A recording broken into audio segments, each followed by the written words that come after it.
Piedade, meu Deus, para aqueles que não vos conhecem e esperança para aqueles que passam pela provação. Senhor, dá ao viajor a estrela guia, dá ao aflito consolação e ao doente o repouso, e ao espírito culpado o arrependimento. Dai à criança o guia, dai ao órfão o perdão. Permiti aos espíritos consoladores derramarem por toda parte a paz, a esperança e a fé. Um raio, uma faísca do vosso amor poderá abrasar toda a terra. Deixar-nos beber na fonte da vossa bondade fecunda e infinita, e todas as lágrimas cessarão, e todas as dores se acalmarão. Um só coração, um só pensamento subirá até nós. Com um grito de reconhecimento e de amor, como Moisés sobre a montanha, nós a esperamos de braços abertos para vós. Ó poder, ó bondade, ó beleza, ó perfeição. Queremos de alguma sorte merecer a vossa misericórdia. Senhor, dá-nos a caridade pura, dá-nos a fé e a razão. Dá-nos a simplicidade que fará de nossas almas o espelho deve refletir a vossa santa imagem, que assim seja.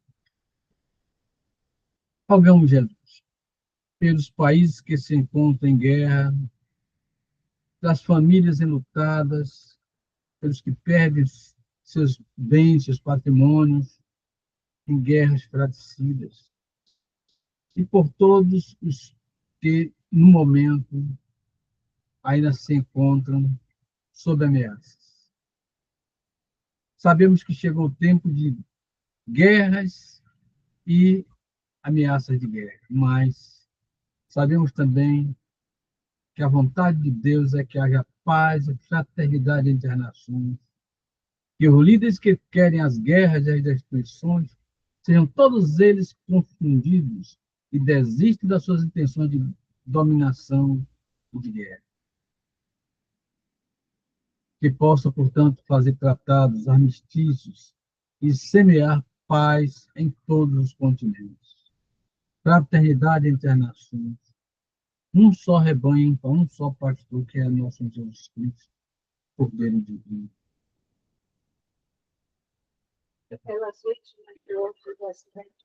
Rogamos também pelas vítimas da queda do avião do Rio Grande do Sul, em Gramado, que possam esses irmãos serem ajudados no plano espiritual e consigam se recuperar do enorme susto, da enorme tragédia que ali se abateu. Também pelos feridos que se encontram nos hospitais. Pelos que se encontram também nas casas de caridade, nos abrigos de idosos, especialmente de Tamir, que faz parte do nosso grupo. Rogamos pelos que se encontram jogados nas marquises das ruas. Sejam eles abençoados com a mão protetora que minore seus sofrimentos, dando a eles agasalho e alimento. Também pelos presidiários, especialmente aqueles que já se arrependeram dos erros cometidos. Rogamos, Jesus, aos bons espíritos mensageiros do bem, que magnetizem a água colocada neste ambiente com esta finalidade, para que esta água mude, transforme-se em tônico energético capaz de revitalizar todas as células de nosso organismo. Medicamento eficaz contra todas as doenças do corpo e da alma, e assim seja. E também que essas bênçãos luminosas se façam sobre os reservatórios dos irmãos que se encontram em hotéis ou em prédios residenciais, para que todos sejam beneficiados. Com a palavra, Joaquim.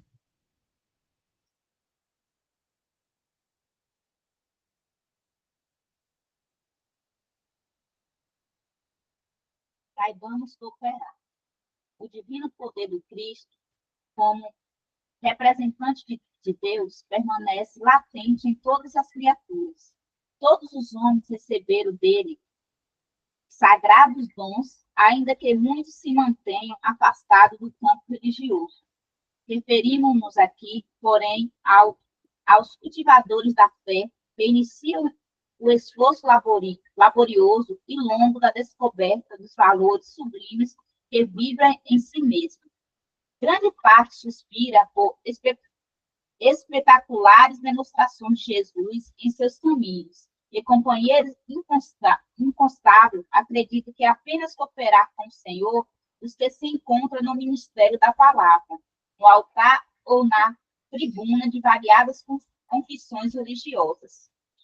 Urge, entretanto, retificar esse erro interpretativo. O Senhor está conosco em todas as posições da vida. Nada poderíamos realizar sem o influxo da sua vontade soberana. Diz-nos o Mestre com clareza: eu sou a videira, vós as varas. Como produzir alguma coisa sem a seiva essencial.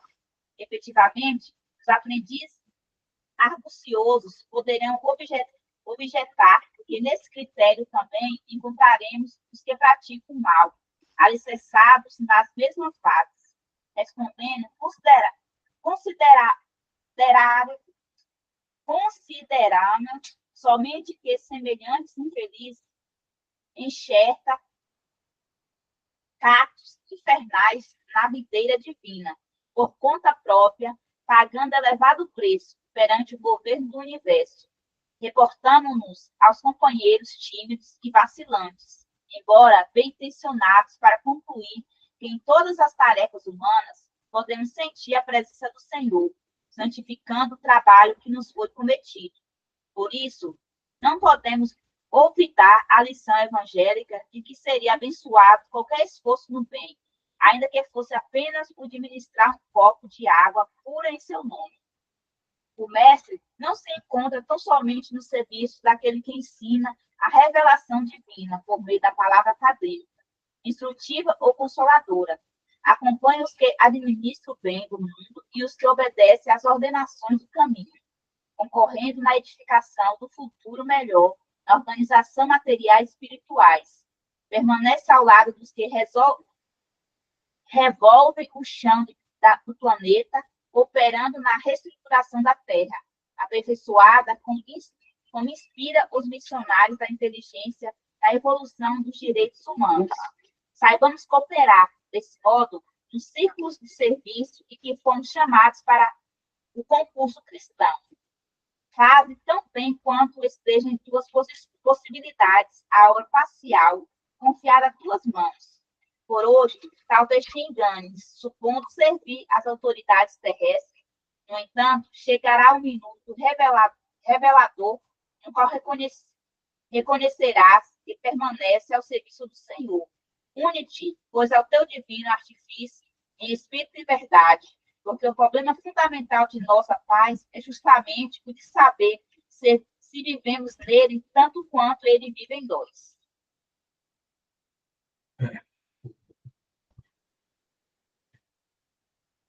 Na organização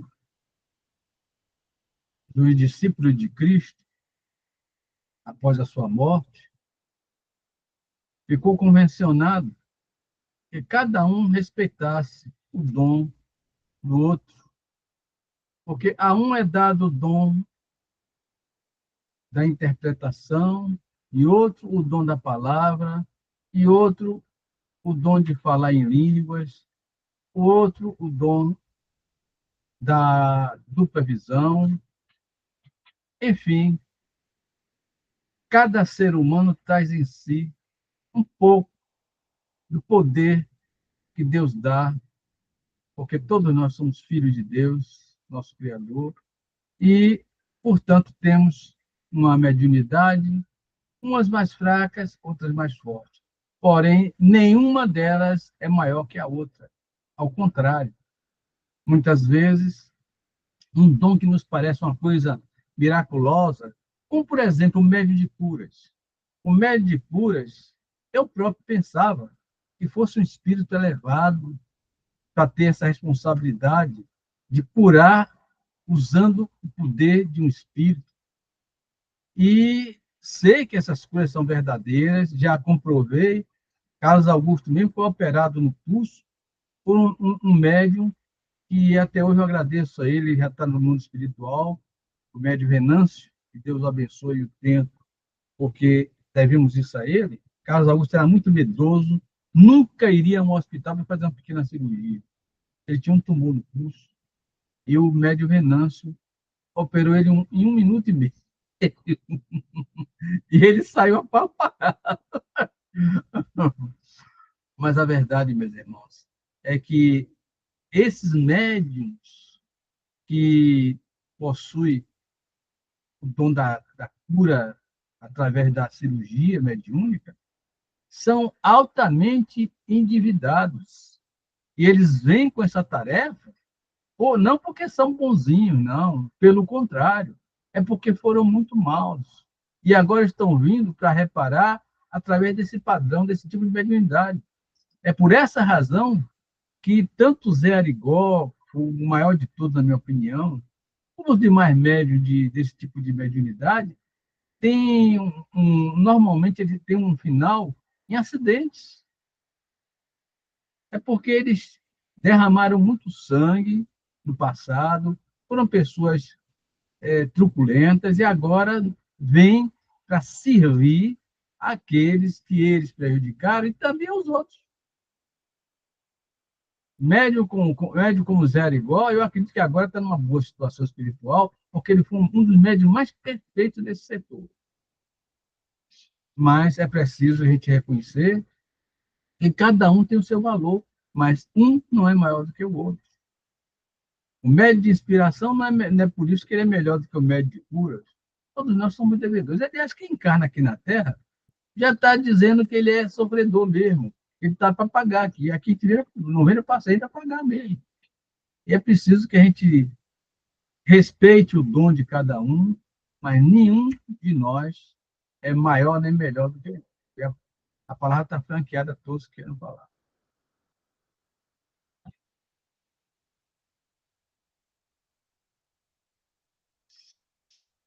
E como ninguém quer falar, então eu passo a palavra para a Graziela. Você pode, Graziela, fazer o evangelho? Posso. Então, a palavra está com você.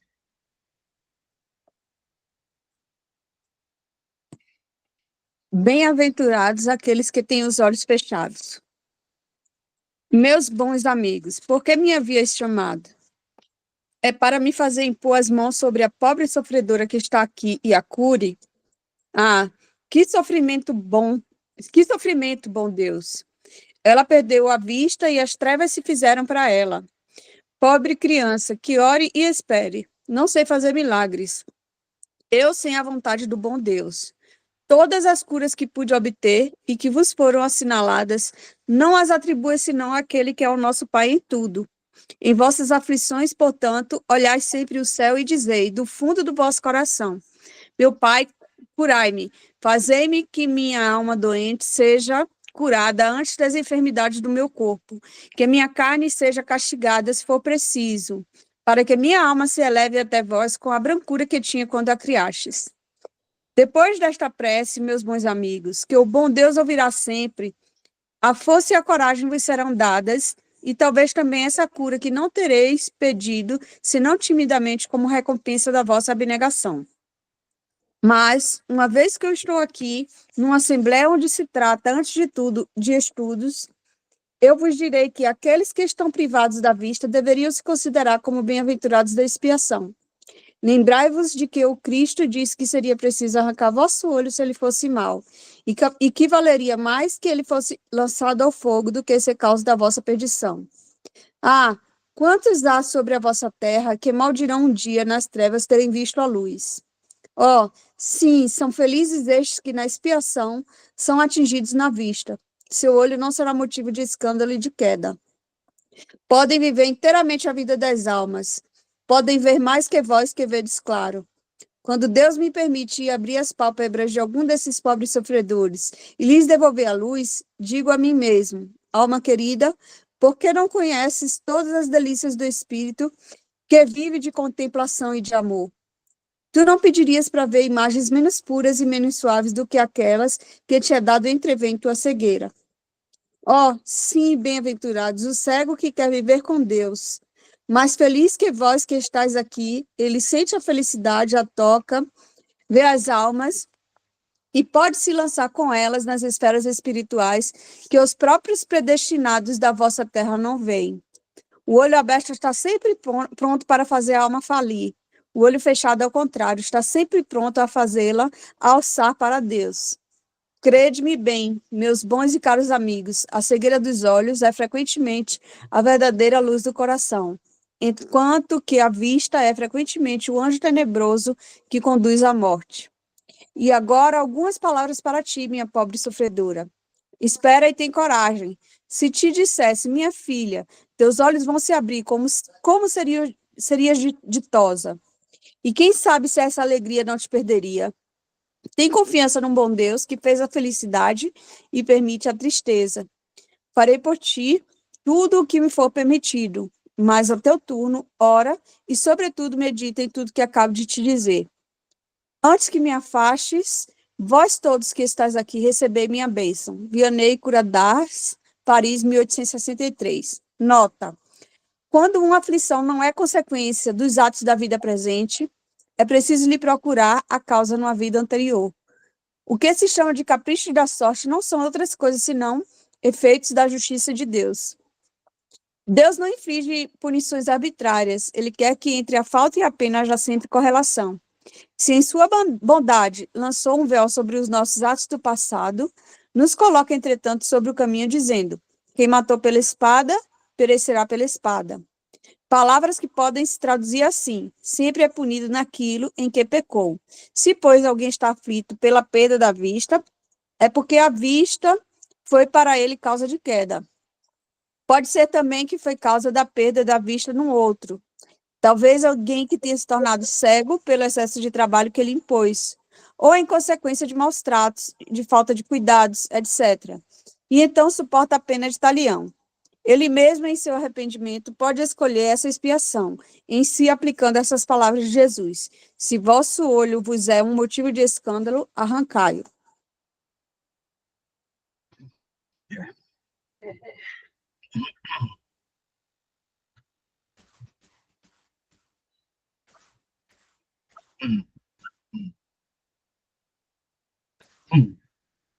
Ele leu o livro há 2000 anos, e a sequência de 50 anos depois, escrito por Franciscano Xavier, e que fala da vida de Emmanuel, no tempo que ele era senador romano, que chamava-se Públio Lentulus, eles vão ver que, na época anterior ao Senado, Públio Lentulus tinha, junto com outros companheiros, castigado escravos fugidos com a cegueira. E, naquela época, tanto eles podiam pegar um ferro em brasa e botar no olho do pobre coitado, como já existia um aparelho com duas pontas que correspondiam mais ou menos aos olhos, já para esse tipo de castigo. O que aconteceu com o Públio Lentulus?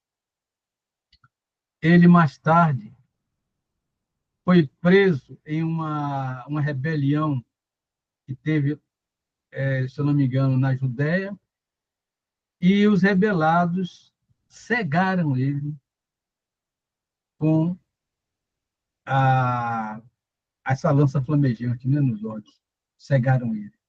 Então, ele não sabia que isso aí tinha acontecido por conta de uma encarnação anterior, essa encarnação onde ele cegava os escravos, ele e companheiro.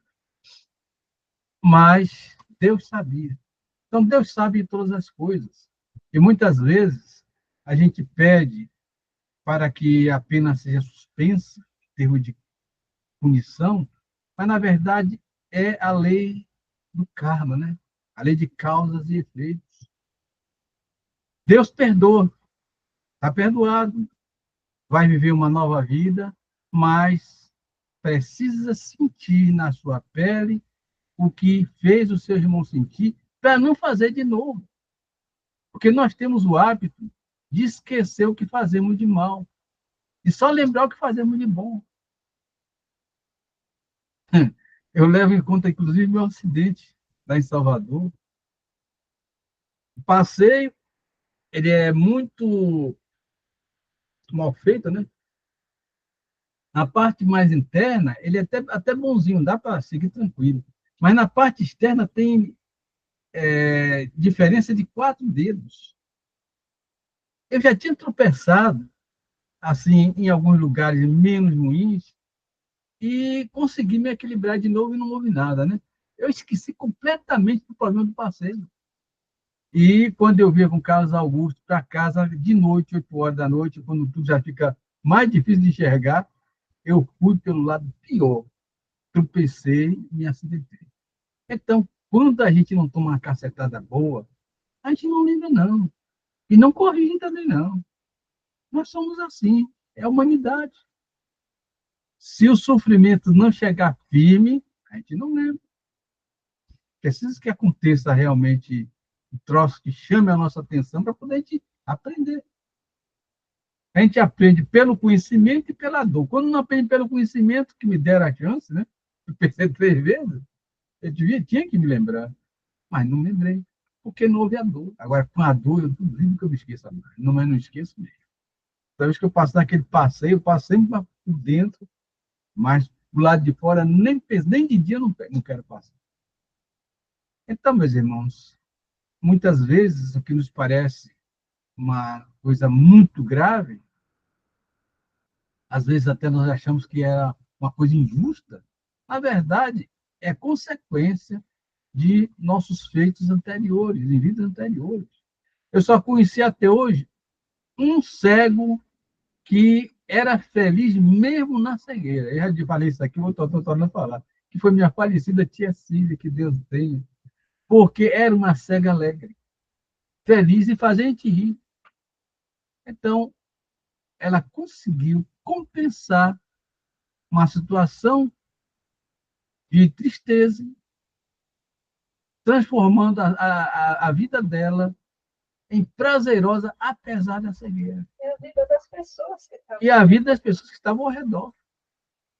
Eu me lembro de um episódio em que todo mundo está assistindo a novela, a mulher reunida tudo da televisão, e, e ela sentada bem juntinho da televisão, porque ela só ouvia, não via nada, né?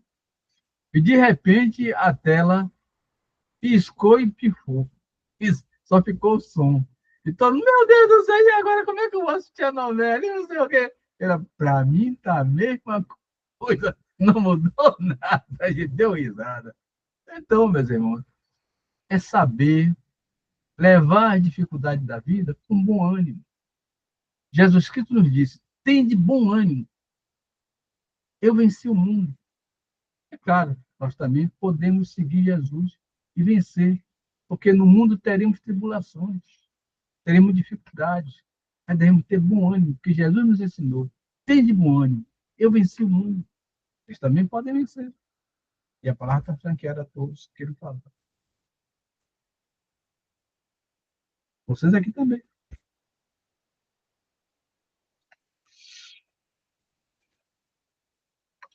Bom, como ninguém quer falar nada, e hoje somos poucos, vamos então para as perguntas. Gilquinho com a palavra. Ela trouxe o óculos, né? Hoje ela veio prevenida. Tá vendo? Um maridão veio, né? Ela tinha que estar na lei.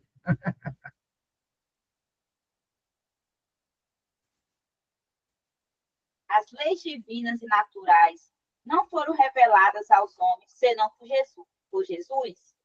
Antes delas não tinha conhecimento, senão por intuição. Não dissemos que elas estão escritas por toda parte? Todos os homens que meditaram sobre a sabedoria puderam compreendê-las e as ensinaram desde os séculos mais remotos.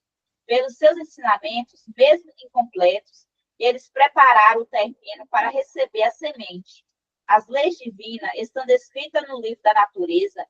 O homem pode conhecê-las quando quis procurá-las. E por isso que,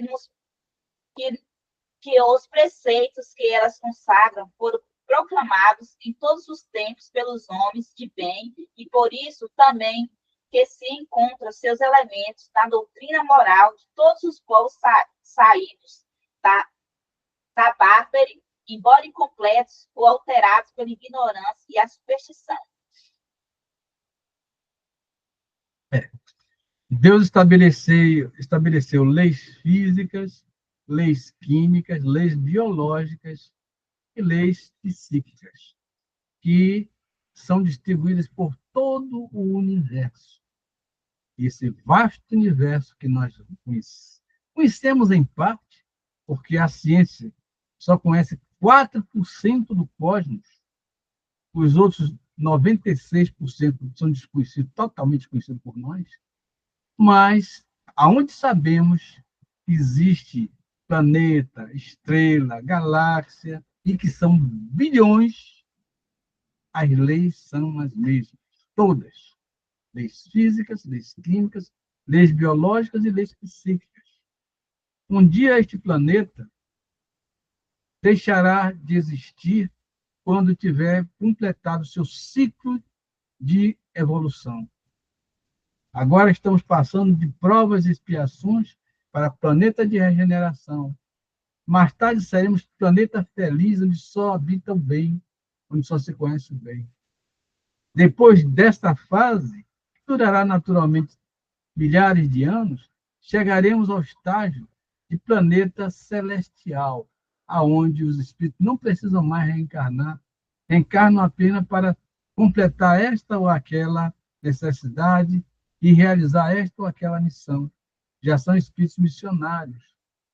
E, finalmente, nesse ponto aí, eles aspiram já à angelitude e se tornam anjos, colaboradores diretos de Deus, porque os anjos conhecem o pensamento de Deus. Nós apenas podemos sentir, mas não podemos ter a noção do pensamento divino. Mas os anjos, nessa faixa vibratória, já conhecem o pensamento divino e já são provedores em nome de Deus. É o caso, inclusive, de nosso irmão mais velho, Jesus Cristo, que está acima dos anjos, mas que passou por todas essas faixas, cujo planeta de origem já desapareceu na voragem do tempo no cosmos. Mas, meus irmãos, as leis são as mesmas em qualquer lugar. Temos a lei do amor, a lei do progresso, a lei da criação e a lei da destruição. São leis que todo o sistema solar e todo o sistema universal, todo o cosmos obedece. E a palavra está franqueada a todos vocês.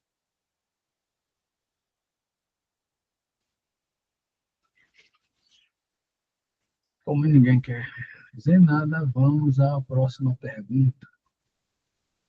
Visto que Jesus ensinou as verdadeiras leis de Deus, qual é a utilidade do ensinamento dado pelos Espíritos? Terão a nós ensinar alguma coisa a mais? A palavra de Jesus era frequentemente alegórica e em parábolas, porque falava segundo os tempos e os lugares. É necessário agora que a verdade seja inteligível para todo mundo. É preciso bem explicar e desenvolver essas leis, visto que há tão pouca gente que as compreende e ainda menos que as pratica. Nossa missão é impressionar os olhos e os ouvidos para confundir os orgulhosos e desmarcar os hipócritas, aqueles que tomam as aparências da virtude e da religião para ocultar suas torpezas. O ensinamento dos Espíritos deve ser claro e inequívoco, a fim de que ninguém possa pretextar ignorância e cada um possa julgá-lo e apreciá-lo com a sua razão. Estamos encarregados de preparar o reino do bem anunciado por Jesus, por isso não é preciso que cada um interprete a lei de Deus ao capricho das suas paixões.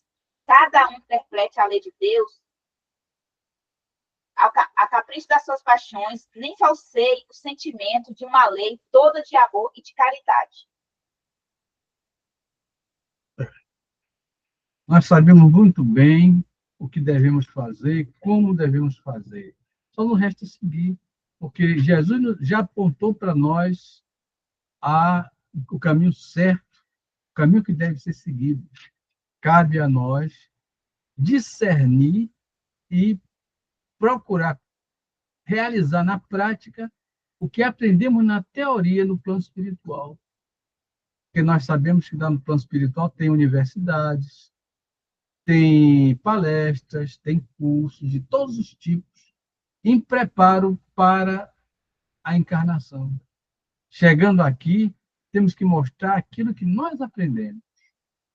Acontece, às vezes, que as pessoas desvirtuam os conhecimentos que foram adquiridos e resolvem fazer aquilo que bem quer e entende. Daí é que vem o sofrimento.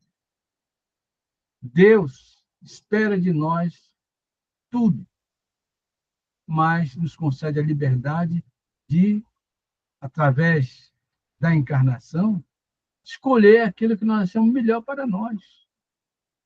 Queremos ser felizes? Vamos escolher coisas boas para nós, vamos procurar o melhor possível, tanto no plano material como no plano espiritual. Mas se nós tomamos escolhas ruins, escolhas erradas, vamos nos deparar com o sofrimento que nós mesmos procuramos. E não podemos culpar a Deus do nosso sofrimento, por quê? Porque somos artífices do nosso destino. E a palavra está franqueada a todos vocês. A gente nunca se conscientiza disso, né? De que algo nos acontece, são efeitos das nossas atitudes, de nosso comportamento, né? E para que isso melhore, é preciso que a gente faça exame de consciência, reflexão e reforma íntima.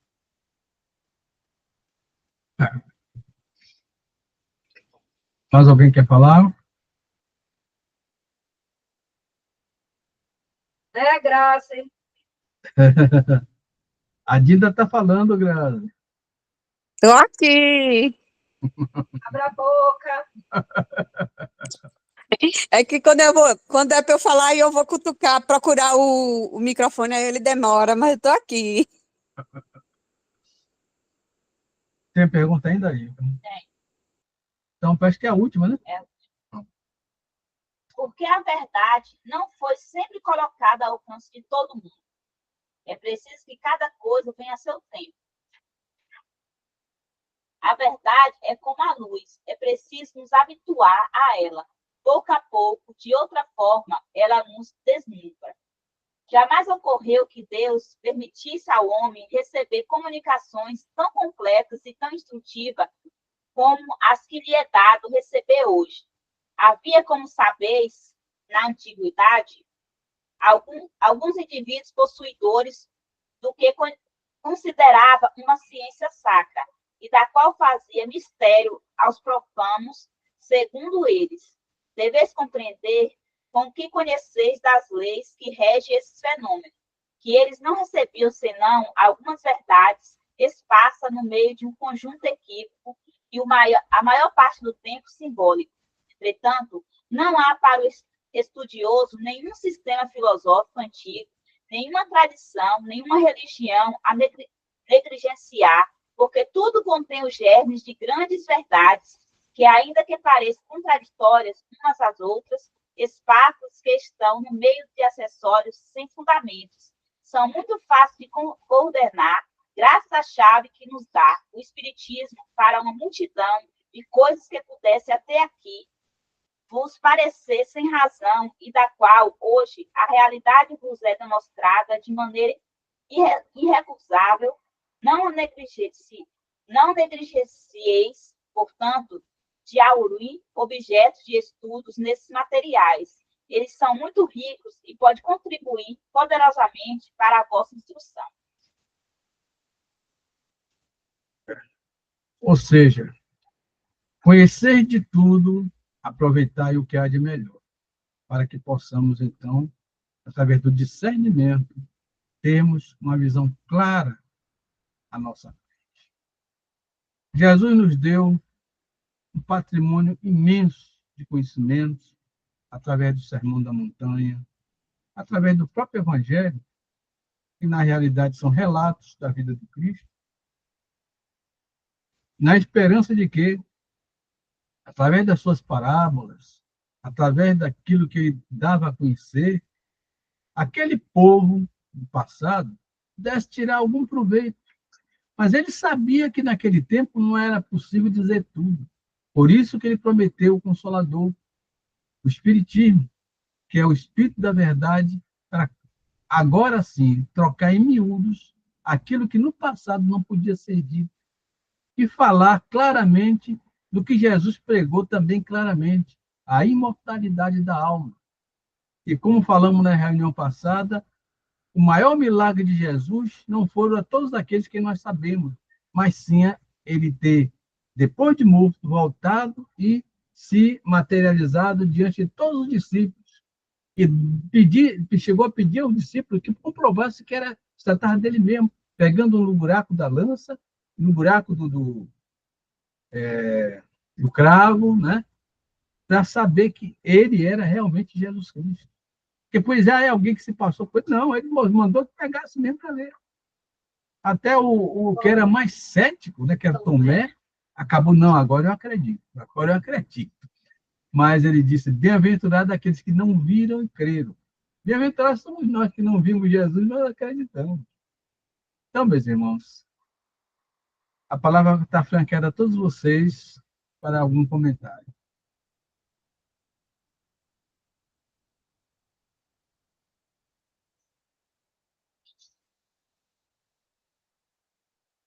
Então, como ninguém quer falar nada, agradecendo a Jesus por tudo aquilo que foi dito e ouvido, e rogando a Jesus que nos ajude, porque nós temos dificuldade em entender aquelas questões tão importantes do amor ao próximo, do perdão, da misericórdia, da compaixão, da caridade, em resumo, que Ele nos dê força e coragem para vencermos as nossas limitações e podermos absorver o seu evangelho de amor que Ele nos entregou, dando a própria vida, não para nos livrar do inferno, mas para nos esclarecer sobre o céu, para nos esclarecer sobre a felicidade que é o destino de todos nós. Deus nos criou para sermos felizes. E é esse o destino nosso, se soubermos aproveitar as lições que Jesus nos ensinou. E nesses tempos de violência, rogamos Jesus que proteja nossos lares e nossos familiares, afastando para longe de nós os ladrões, os bandidos, perversos, os malvados encarnados e desencarnados. Sejam todos eles afastados, desviados, conduzidos para lugares distantes, longe de nossos lares, longe de nossos familiares. E que se arrependam do mal que tiverem feito até agora, que retornem ao bem, tornando-se pessoas decentes, dignas e honradas, que respeitem os seus semelhantes e os bens dos seus semelhantes. E se tornem pessoas capazes de viver em sociedade sem roubar nem matar seus irmãos. Pai nosso que estás nos céus, santificado seja o vosso nome. Venha a nós o vosso reino e seja feita a vossa vontade, assim na terra como nos céus. O pão nosso de cada dia nos dai hoje. Perdoa as nossas ofensas, assim como nós perdoamos a quem nos tem ofendido. E não nos deixes cair em novas tentações, mas livra-nos de todo o mal, que assim seja. Pablo conseguiu entrar no finzinho, mas uma boa semana de trabalho para todos, para aqueles que vão passear, um bom passeio. Valeu, meus irmãos.